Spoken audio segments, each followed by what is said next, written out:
जौहर। जी हुजूर।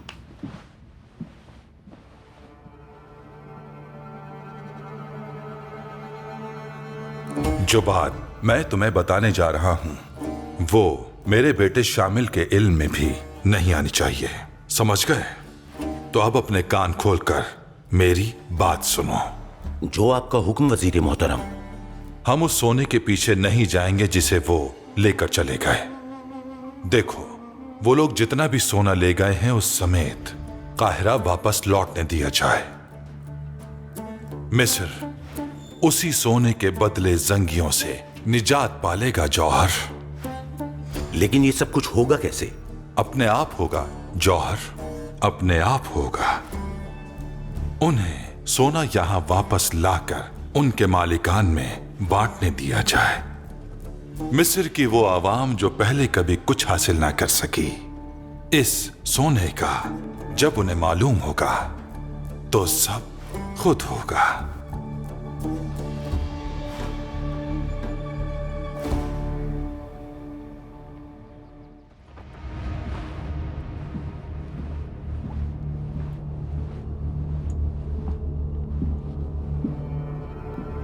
आखिरकार आपने मुझे खुद से मिलने की इजाजत दी ही थी मोहतरम वजीर। मसरूफ था। बिखरे हुए निजाम को तरतीब देना आसान नहीं। जौहर दिन रात इसके लिए काम कर रहा है। अल्लाह आपको कामयाब करे। लेकिन शहर अब भी महफूज नहीं है, बेचैन हैं लोग। रियाया की तरफ से शिकायत आ रही हैं।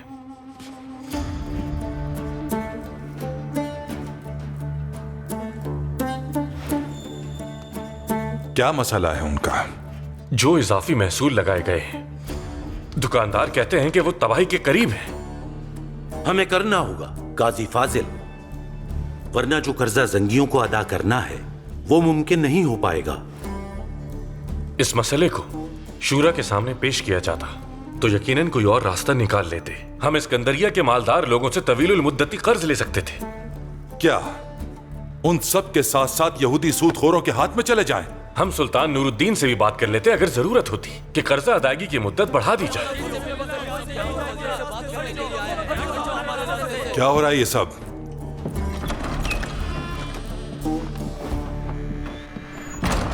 वजीर मोहतरम, कमांडर महमूद और उनके साथी आपसे मिलने की ख्वाहिश रखते हैं। आने दो उन्हें।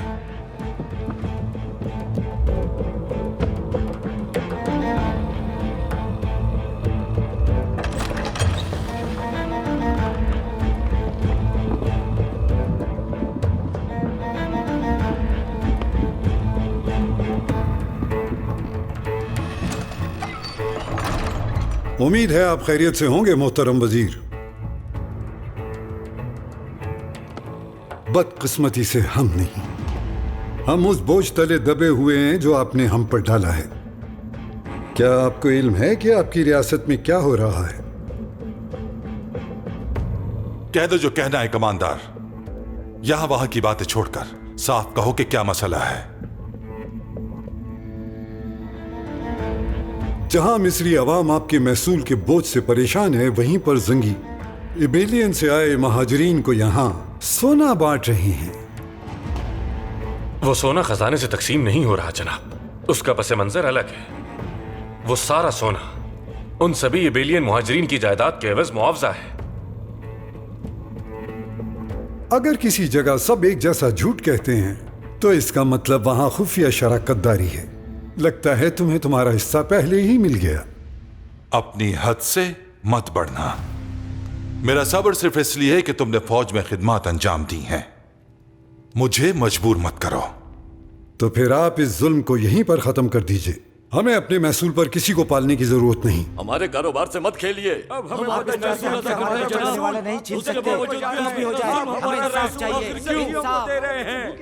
या तो फिर आप इसका कोई हल ढूंढिए या फिर हम अपना हक खुद ही छीन लेंगे। तुम मुझे मेरे ही महल में धमकी दे रहे हो? दूर हो जाओ मेरी नजरों से। निकलो। सिपाहियों, क्या ऐसे पेश आते हो तुम अपने लोगों के साथ? इस फौज को मैंने 40 साल दिए हैं। ये नाइंसाफी है, जुल्म है। क्या ये जंगी अमीर मेरी रियाया को मेरे ही खिलाफ भड़काने की कोशिश कर रहा है फाजिल? मोहतरम वजीर, जैसा कि मैंने कहा, इन लोगों को तो किसी भी वजाहत से कुछ लेना देना नहीं, और तुम मुझसे कह रहे हो कि मैं नूरुद्दीन के पास जाऊं और जाकर उससे मिन्नत करूं। अमीर शिरकू और सलाहुद्दीन निपटाएंगे ये मसला।